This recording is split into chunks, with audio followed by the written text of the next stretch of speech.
ఈ exam paper ఎలా చూపించాలో ఏంటో.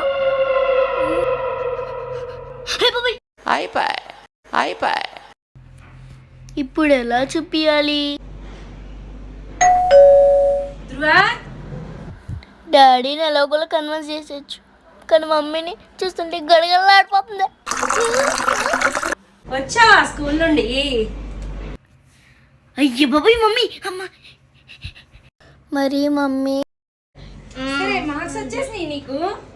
సరే చూద్దాం ఎన్ని వచ్చాయో. చంపేద్దామవరా బాబోయ్. మరి మమ్మీ అసలు ఏం మార్కులు రా ఇవి? అది మమ్మీ ఇట్లా మార్కులు అంటారా? 50కి 6 రావడం ఏంటి? నేను అసలు చూడలే. పక్కింటి అమ్మాయిని చూసి నేర్చుకోరా బాబు. అసలు ఎంత బాగా చదువుతుంది. మమ్మీ నువ్వు చెప్పకముందు నుంచే ఆ పిల్లని చూస్తూనే ఉన్నాను మమ్మీ, అందుకే ఈ మార్కులు వచ్చాయి. ఇన్ని రోజులు ఆ పిల్లని చూసి నేర్చుకోమంటే ఆ పిల్లకి సైడ్ కొడుతున్నావా? God gifted child. అన్నీ మీ నాన్న బుద్ధిలో వచ్చినాయి. Thank you mummy. ఛే, రా.